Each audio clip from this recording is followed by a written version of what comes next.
Hello, my name is Krysten Norred, and this is a poem for Mr. Barnes' class.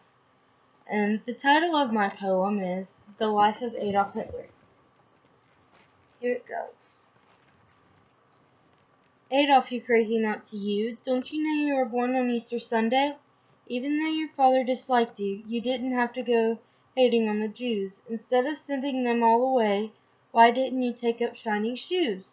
Or instead you should have been paying your church dues. It's a Monday in 1905. You are no longer required to go to school. What are you going to do? You had the option to continue, but you thought you were too cool. You thought your life might get better now, but then December 21st, 1907 rolls around, and life couldn't get any worse, for you lost your mother and everything she was worth. Years pass, you get older, living in a homeless shelter because you have no mother. Your father doesn't want you. He'd rather let you swelter in the heat while your heart slowly stops to beat. So you choose to move on, but to your surprise, your father has too. He has left you for the big blue and pearly gates, as some would say to you, but you knew that wasn't true. All these deaths, and you choose to volunteer in the First World War. You had no father, no mother, no sibling, and nothing to lose. You thought you were invincible until a mustard gas attack and you lost your sight. You stay in the hospital and cry yourself to sleep, but that only deepens the depression.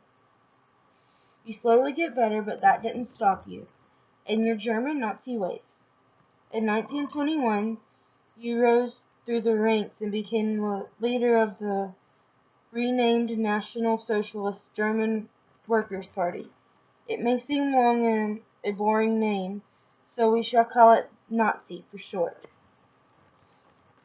But look at that, the Nazis grew, 56,000 to be exact. You must have felt like you were on top of the world, Mr. Hitler. 1939, you move an alliance with Russia. You made an alliance with Russia, Germany, and you pushed to invade Poland. Little did you know that what started World War II. First Poland, then Denmark, Norway, and then finally France. You were picking up states left and right until you had conquered most of Western Europe, and now for the East. Germany wasn't even with your alliance. Operation Barbarossa was a go. You then learned quickly with Russian winters in their scorched earth policy. You weren't so big after all. The Nazis didn't have an adequate supply line and started their long retreat. The Western Allies were also pushing against you. You lost most of Germany until you decided to withdraw. But with most of Germany gone and almost all the troops captured or withdrawn, you went into a lifestyle of suspicion and terror. April 30th, 1945, a day in which Adolf Hitler took his life alongside his long-term girlfriend by the name of Eva Braun. After his suicide, most of the Nazi party slowly surrendered and disputed till no more.